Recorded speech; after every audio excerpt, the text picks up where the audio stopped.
Geno TV Shana Kitoko image na yo na monde entier balelango makasi Geno TV nangai bana kini basepeli makasi ba diaspora bana Congo bosunga Geno TV ekende liboso Shana munene Geno TV Shana munene image na yo na monde entier balelango makasi Geno TV nangai bana Congo basepeli makasi bana kini chaîne oza pona bino ponga mo da na moni ba image na par-ci par-là on a sepela qui fort bana Congo bana poto ba diaspora bo s'abonner na chaîne na bino Geno TV mingi ko lobezati Boki eza Geno TV bo s'abonner massivement bo soutenir Geno TV bo soutenir sous manager da biso Franck Ojivadol il est pour naba initiative Geno TV.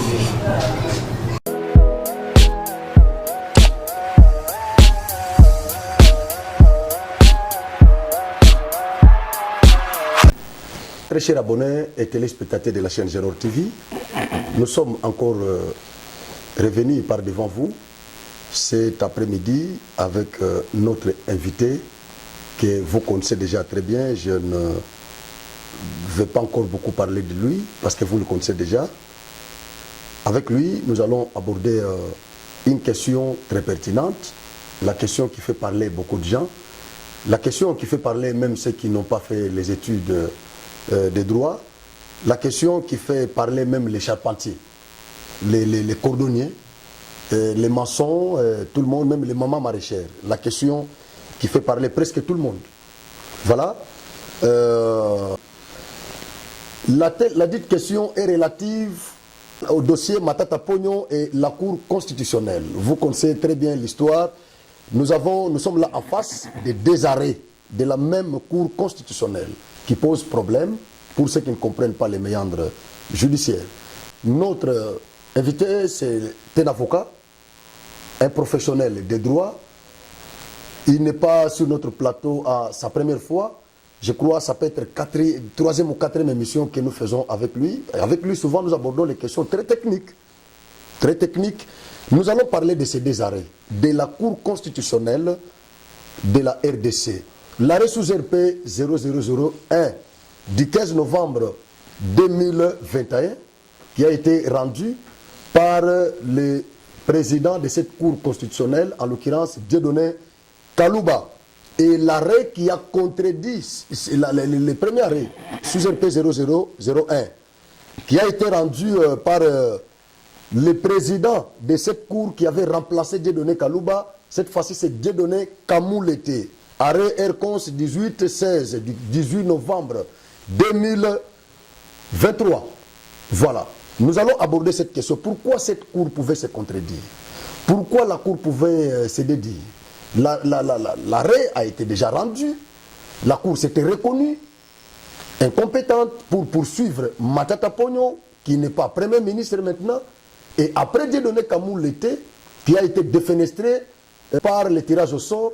Dieudonné Kalouba, il prend la Cour, il rend un arrêt qui contredit le premier arrêt de Dieudonné Kalouba. Voilà, nous sommes en face d'un avocat de formation, un professionnel des droits, les pratiquants.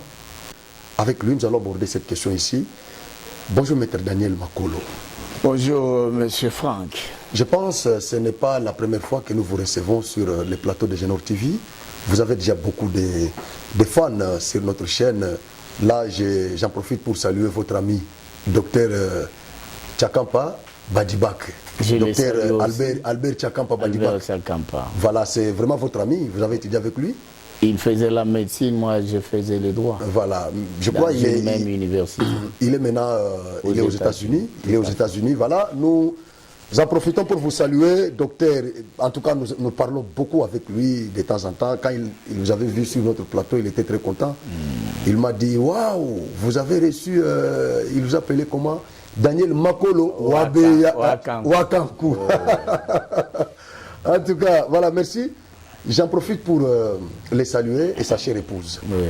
Voilà, et moi aussi, à mon côté, je salue M. Christian Mukendi. Je ne sais pas si vous le connaissez.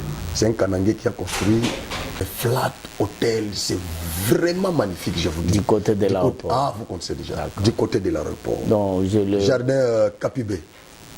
Capibé.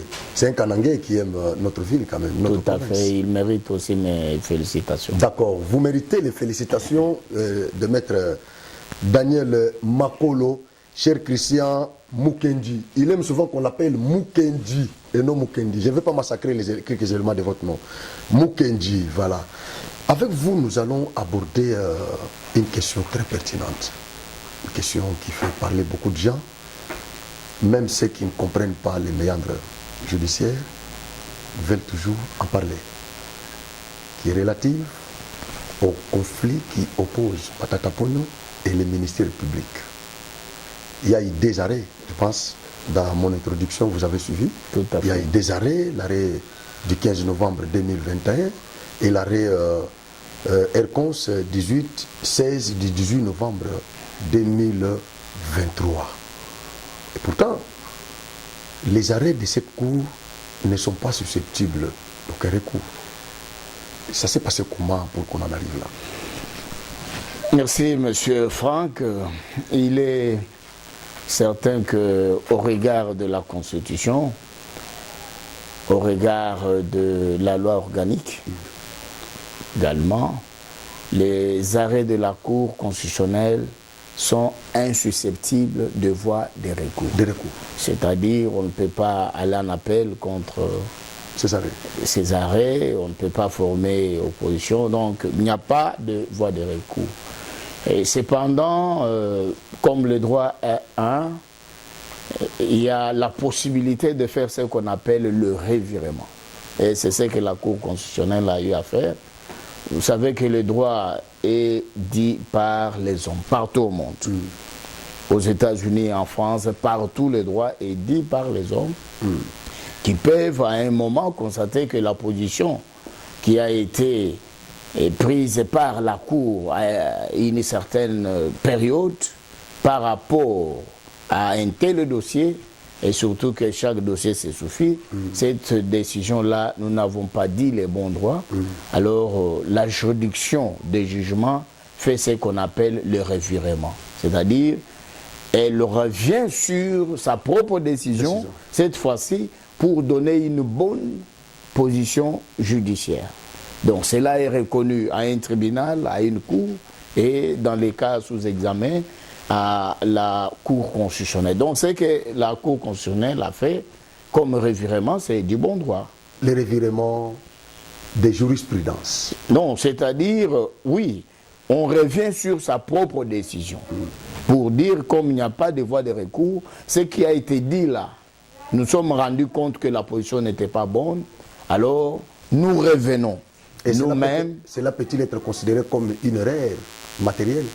Il y a une erreur matérielle qui peut pousser au juge de procéder par revirement de jurisprudence. Mais je dis que le droit est dit par des hommes. Ils peuvent constater que la position telle que prise pose problème. Il faut revenir sur une bonne position de droit.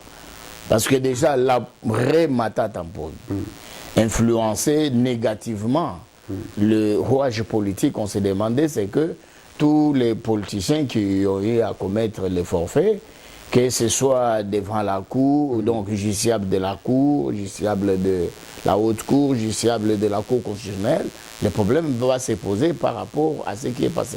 Donc, c'était déjà une mauvaise position.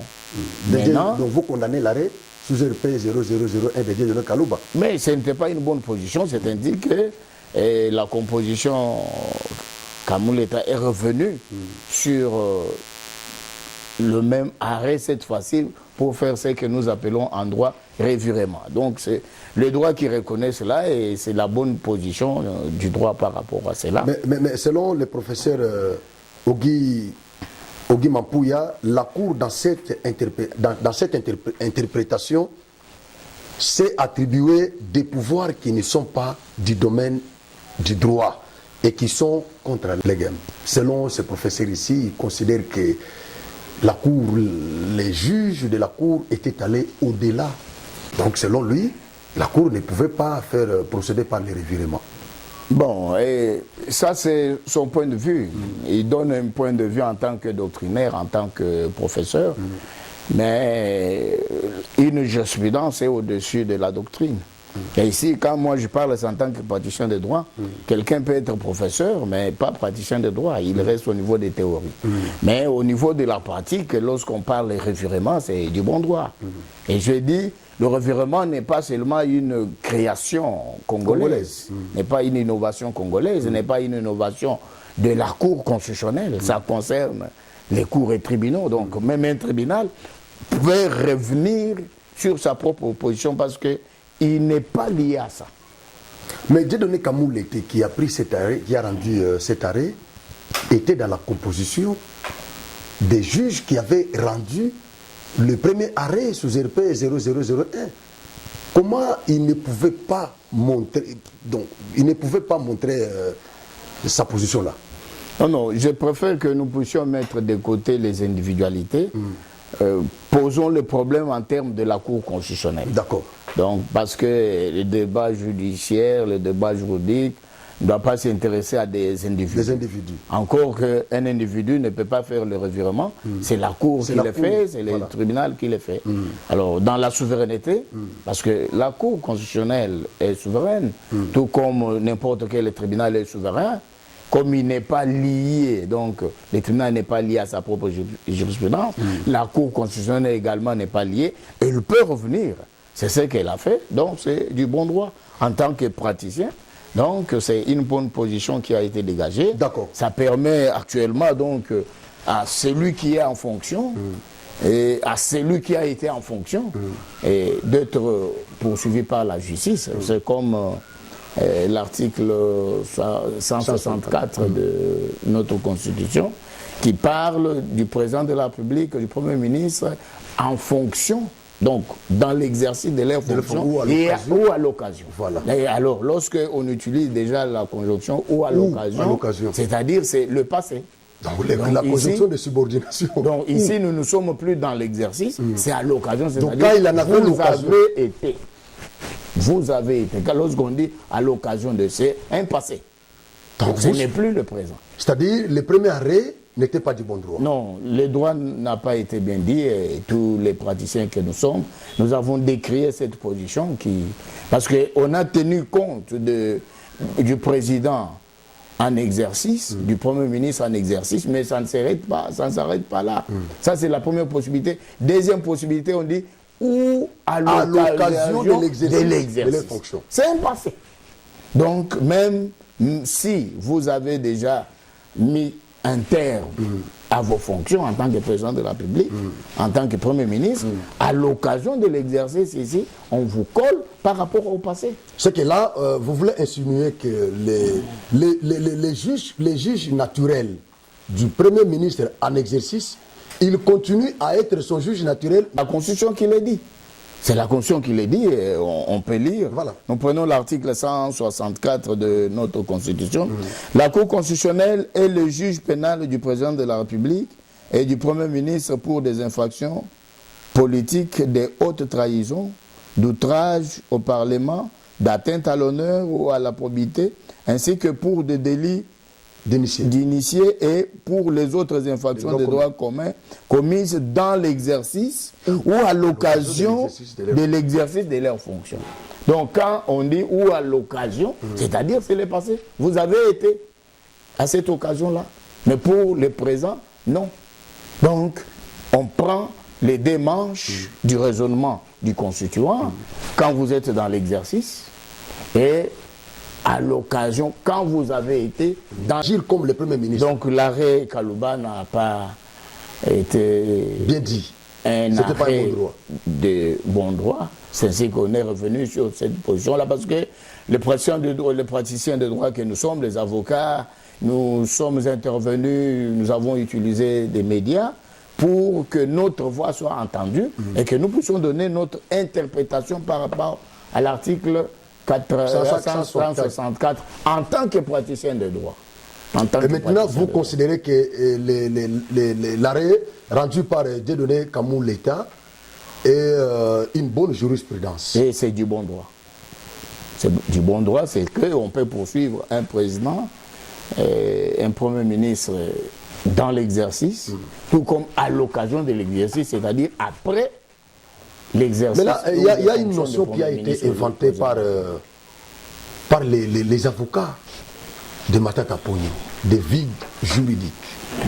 Ils disent que la Constitution, jusque-là, n'a pas désigné les juges naturels d'un ancien président de la République et d'un ancien premier ministre.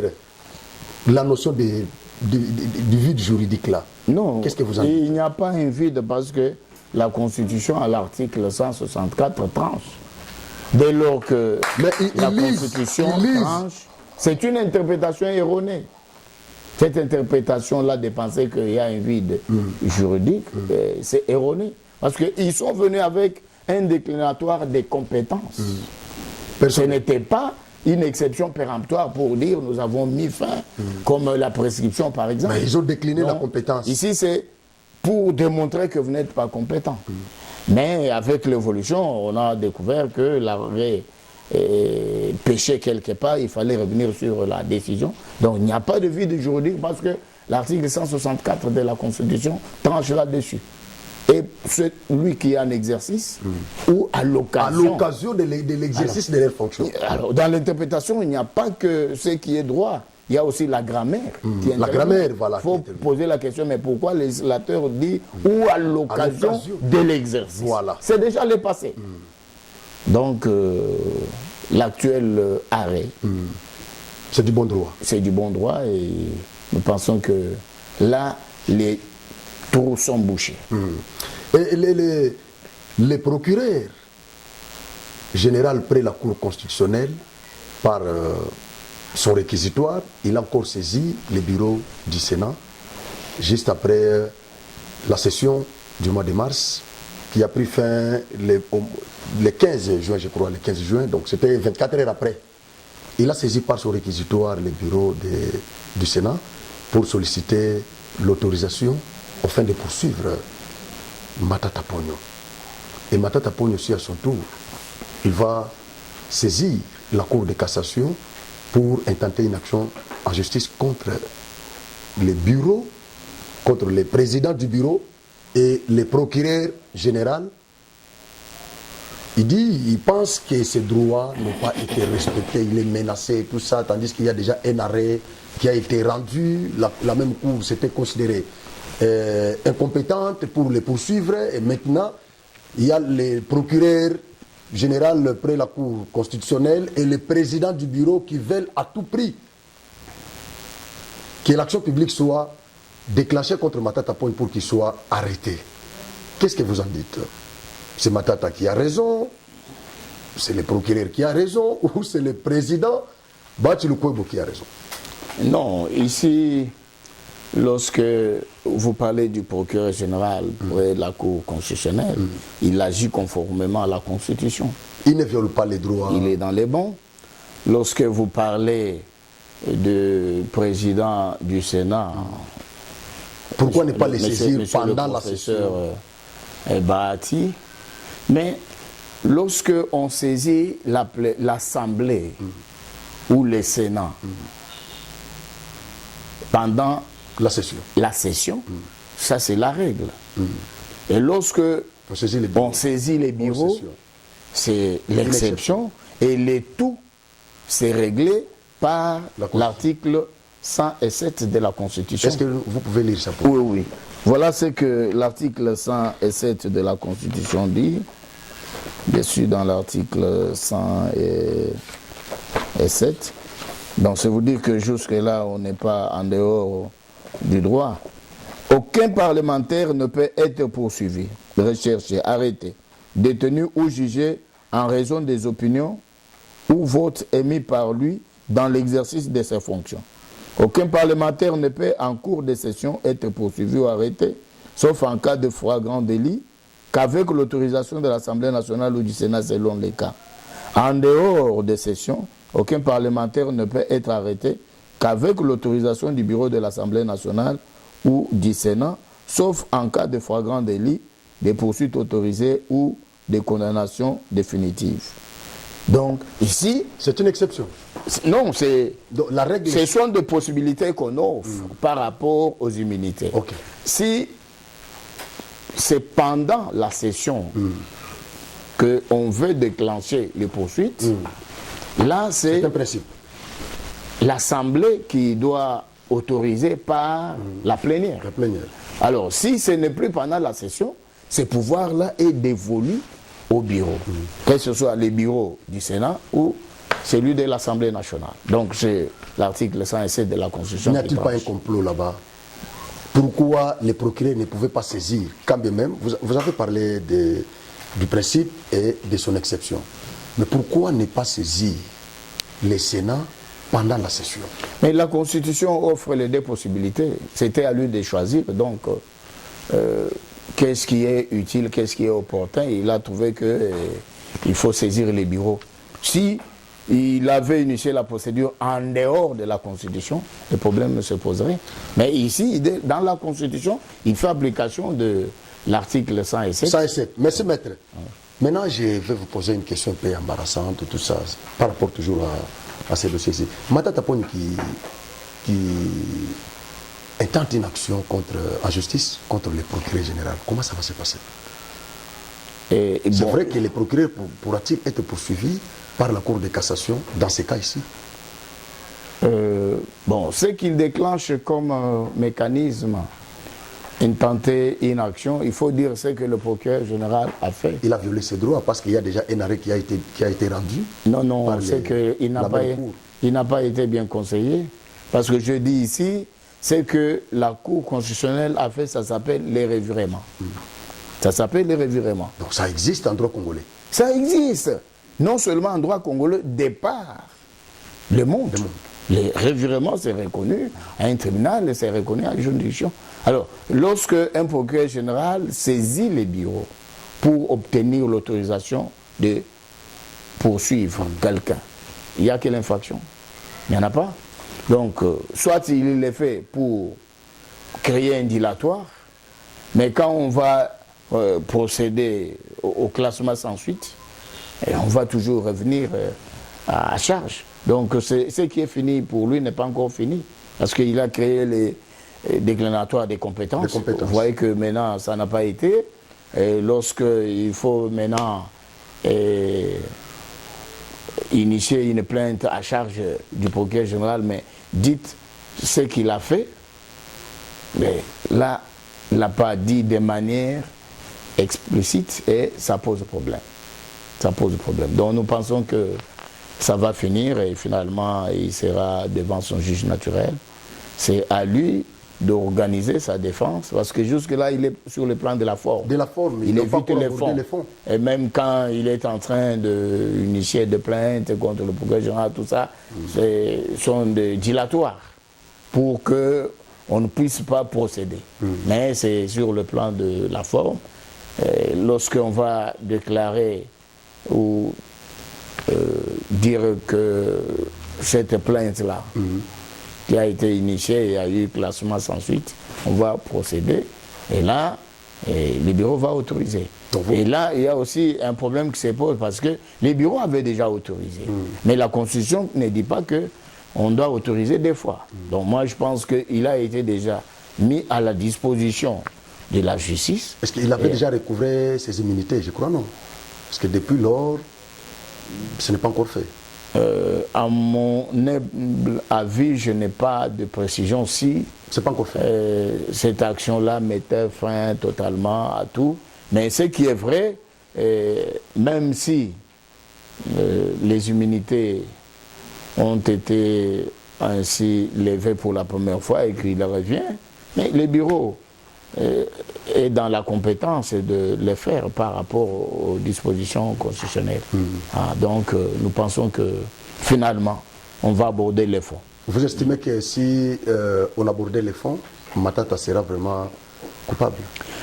Il jouit de ce que nous appelons en droit la présomption d'innocence. Donc à moi l'avocat, je ne peux pas, moi je ne suis pas juge. Donc moi je suis avocat et c'est à lui de présenter les moyens de défense. Et c'est le juge qui a l'obligation des résultats pour nous dire si oui ou non M. Matata est reconnu coupable des faits lui reprochés dans les dossiers Bukangaloso. Mais jusque-là, il est en train de se battre sur le plan de la forme. Il évite les fonds. Je crois qu'on aborde. Moi, j'ai posé cette question-là, à partir de ce qu'il fait, à partir de ses dilatoires, tout ce que vous avez évoqué ici. Ça fait aussi partie des moyens de défense. Oui. Mais finalement, ce sont des moyens de défense fragiles, parce que les dilatoires, à un moment, ça s'est arrêté. Et on va aborder les fonds, en définitive.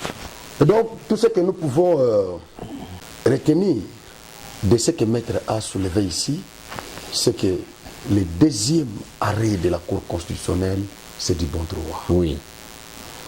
Donc, tous les anciens premiers ministres et anciens présidents de la République en RDC, à partir de ce moment, vous avez compris qu'ils ont un juge naturel. Oh, oui. C'est-à-dire les juges qui étaient leurs juges naturels quand ils étaient dans les pouvoirs, c'est les mêmes qui continuent à être leurs juges naturels. C'est tout ce que nous pouvons retenir. Je crois qu'il y aura beaucoup de questions. J'aimerais que vous nous envoyiez toutes ces questions-là et l'invité est là avec nous. De temps en temps, nous serons avec lui sur ces plateaux. Maître Genor TV vous dit merci. Nous sommes arrivés à la fin. Je vous remercie, M. Franck. Merci beaucoup. Merci.